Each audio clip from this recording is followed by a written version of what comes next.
আপনাদেরকে অনেক লাঠি ঘুরানোর চ্যালেঞ্জ দিয়েছি, অনেকেই পারছেন অনেকেই পারেন নাই। যারা পারে না অনেকেই কমেন্ট করছেন যে ভাই কীভাবে লাঠি ঘুরান, আমাদেরকে শেখানো যায় না। তাদের জন্য আজকের ভিডিওটা। এই ভিডিওটা দেখলেই আপনিও শিখতে পারবেন লাঠি ঘুরান সহজেই। প্রথমে আপনি 5 ফিট সমান একটি লাঠি নেবেন, এইরকম। যদিও লাঠিটা একটু ছোট, তারপর আপনি 5 ফুট সমান লাঠি নেবেন। লাঠির একদম মাস পয়েন্ট সিলেক্ট করবেন। মাস পয়েন্ট সিলেক্ট করে এভাবে ডান হাত দিয়ে সামনে ধরবেন। ধরার পরে বাম হাত ডান হাতের উপরে দেবেন, এইভাবে দেওয়ার পরে তারপর প্রথমবার এই যে প্রথম রাউন্ড দিবেন, প্রথমবার ধরবেন এই হাত দিয়ে।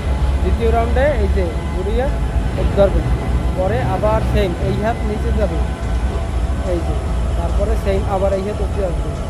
এই লক্ষ্য রাখবেন যে মাস পয়েন্ট যেন ঠিক থাকে। এই যে আবার এই রাউন্ডে করবে, আবার সেম একই। প্রথমবার আস্তে আস্তে হবে, প্রথমবার কষ্ট হবে একটু, আস্তে আস্তে ঠিক হয়ে যাবে। এই যে আস্তে আস্তে সেম একই কাজ।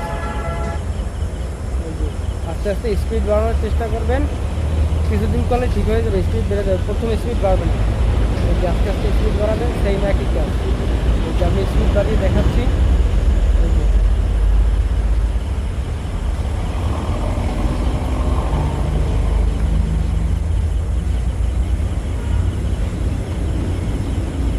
এভাবেই আপনি করলে আপনিও শিখতে পারবেন সহজেই।